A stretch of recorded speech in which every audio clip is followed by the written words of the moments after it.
Olá, meus amigos e minhas amigas. Este é mais um episódio da nossa série de História das Heresias.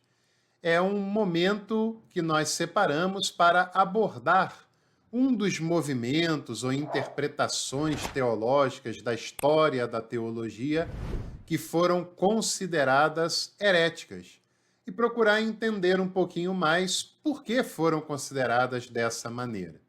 Você que tem nos acompanhado sabe que a maioria dessas heresias eram cristológicas, eram interpretações sobre a pessoa e a obra de Jesus. Mas hoje eu quero apresentar para você uma heresia pneumatológica.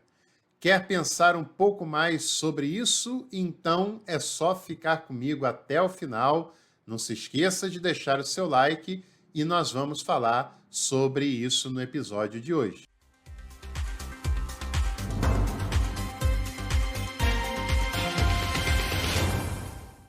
E para você que deseja estudar teologia com profundidade, com temas da teologia bíblica, da teologia sistemática, da história da igreja, da teologia pastoral, nós temos um curso completo de teologia aqui no canal que você pode ver e rever a hora que quiser, pagando apenas R$ 29,99 por mês.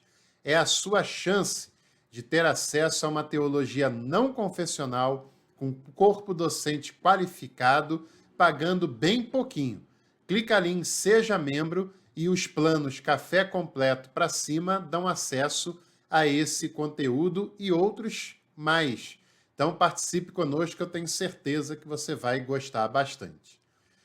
Nós estamos estudando a história antiga da igreja, né?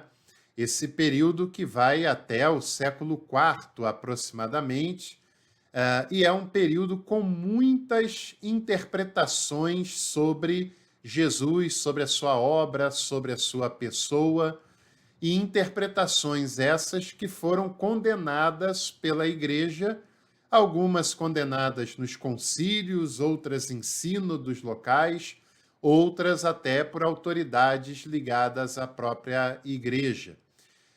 Era um momento em que a teologia ainda não está totalmente sistematizada, ainda não está amadurecida da maneira como nós conhecemos hoje.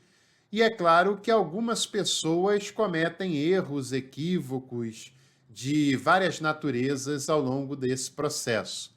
Algumas com vários interesses, outras na ânsia de acertar e até de proteger a igreja de outras heresias, como já apresentei casos aqui, mas o fato é que naquele contexto, por algum motivo, aquelas ideias, aqueles ensinamentos foram considerados por parte da igreja ensinamentos heréticos, ensinamentos que não deveriam ser ensinados, né? Porque não faziam bem para a ortodoxia teológica daquele período.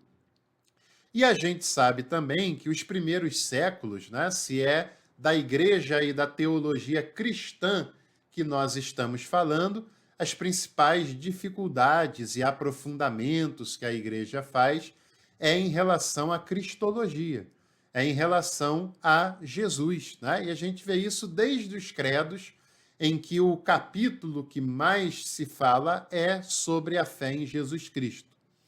Agora, por consequência também, nós temos heresias de outras naturezas. Nós já vimos uma heresia antropológica e hoje nós vamos falar de uma heresia pneumatológica. O Espírito Santo, ele sempre foi uma temática meio que deixada de lado ao longo da história da teologia cristã.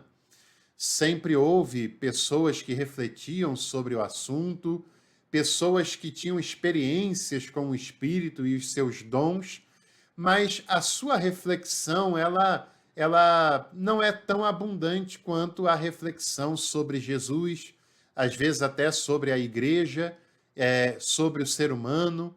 Muitos livros de teologia sistemática ainda hoje ou não têm um capítulo específico sobre a pneumatologia, ou quando tem, são os capítulos mais incipientes, menos volumosos em comparação com as outras temáticas, o que há um prejuízo enorme, né? No século IV, em meados do século IV, por volta de 350, 360, surgiu uma heresia pneumatológica chamada de macedonianismo. Esses nomes sempre são tão interessantes, né? O que era o macedonianismo? Esse foi um pensamento pneumatológico ligado a um importante líder da igreja antiga chamado Macedônio. O Macedônio ocupou um cargo estratégico da igreja e não era um cargo qualquer. Ele chegou a ser patriarca de Constantinopla. Na antiguidade, o patriarca de Constantinopla e o bispo de Roma eram os dois cargos mais importantes de todo o cristianismo. Um no lado oriental, o outro do lado ocidental. E o Macedônio, que assumiu esse cargo ali por volta de 340, 350, numa época em que a igreja ainda estava aprofundando as questões cristológicas, falando sobre isso, né? O Macedônio, que era ariano, e eu já fiz um vídeo aqui falando sobre o arianismo, que, em síntese, o arianismo negava a divindade do Logos, a divindade de Jesus Cristo. Para o ariano, o Logos foi criado por Deus na eternidade, mas, por mais que tenha sido na eternidade, ser diferente dos outros seres criados, ele teve um início, ele não era eterno, não era divino, né? E o Macedônio, como consequência desse ensinamento do Ário, vai dizer que o Espírito Santo também não era divino, que o Espírito Santo também não era Deus, não era uma pessoa divina e que, portanto, o Espírito Santo estava ligado a esse Jesus do arianismo, a esse Logos do arianismo, que foi um ser criado num determinado momento da eternidade. Se ele é uma ação do Logos, né? Se o Espírito é para Macedônio uma ação do Logos e o Logos não é eterno, não é divino, consequentemente, o Espírito também não é divino. Então, em síntese, o macedonianismo negava a divindade do Espírito Santo, né? E isso como uma consequência de uma adesão ao ensinamento ariano, que era o grande desafio teológico desse período, principalmente tratado no Concílio de Nicéia, de 325, mas que, mesmo depois do Concílio de Nicéia, ainda encontrou forças para continuar operando naqueles lugares e tendo redutos fortemente arianos. O Macedônio contou com a oposição dos pais capadócios, que eram grandes pensadores da teologia oriental, principalmente, e o maior desses nomes foi o Basílio de Cesareia, que é considerado o teólogo do Espírito Santo.